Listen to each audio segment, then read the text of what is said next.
আসসালামু আলাইকুম। সবাই কেমন আছেন? আশা করছি সবাই ভালো আছেন। আমরাও ভালো আছি। আল্লাহ তাআলার অশেষ রহমতে আলহামদুলিল্লাহ।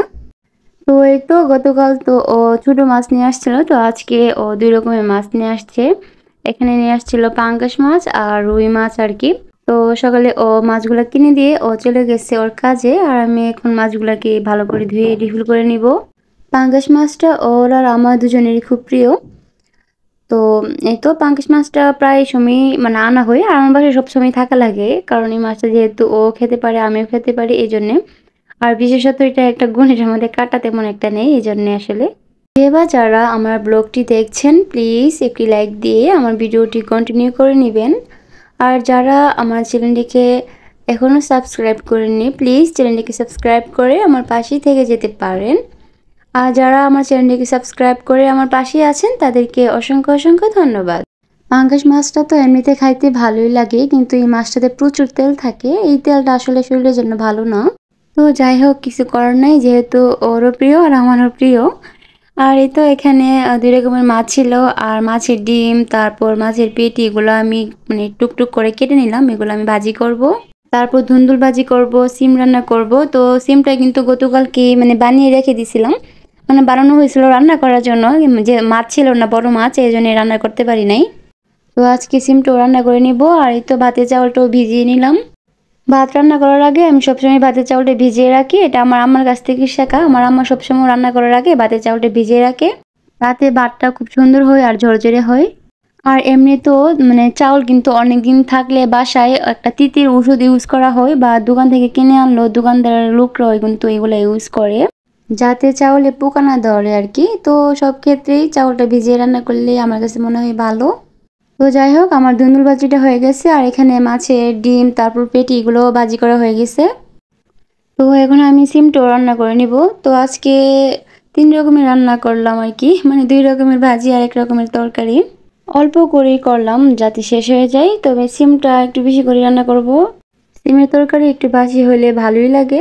আর এখন আমি সিমটা রান্না করে নিব আর কি। তো আমি প্রথমে পর্যাপ্ত পরিমাণ তেল দিয়ে দিলাম, আর এখন দিয়ে দিলাম পেঁয়াজ কুচি।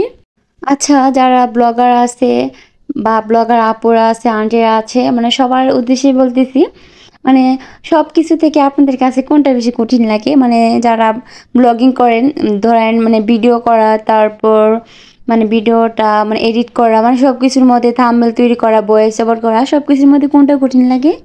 আমার কাছে তো কঠিন লাগে ভয়েস ওভার করা। মানে আমার কাছে একেবারে ভালো লাগে না।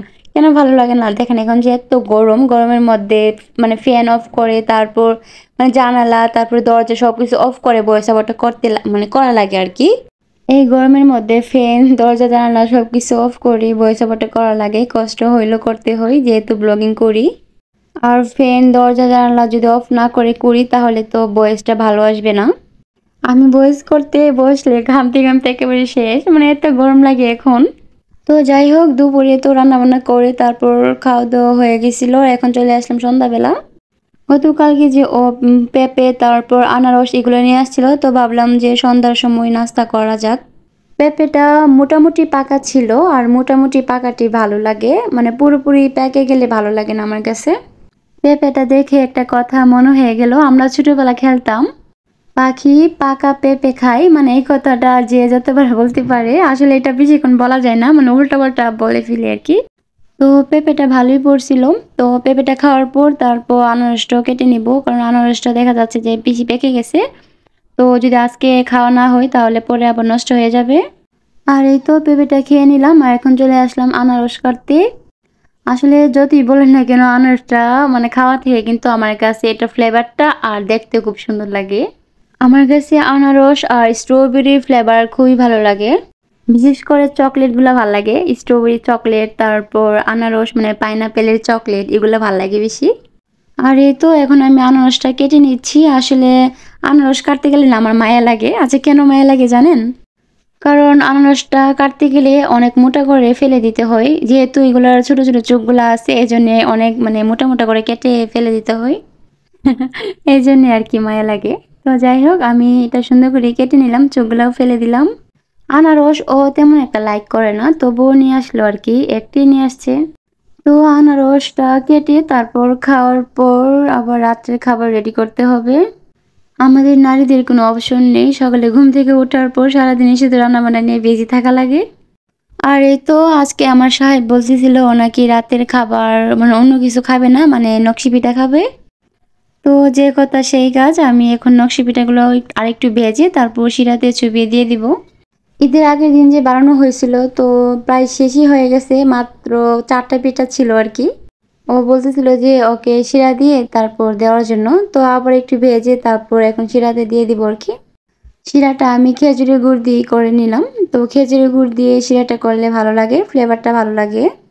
তো ঠিক আছে, আমরা রাত্রের খাবারটা খেয়ে নিই। আপনারা সবাই ভালো থাকবেন আর আমাদের জন্য দোয়া করবেন, আপনাদের জন্য দোয়া রইল।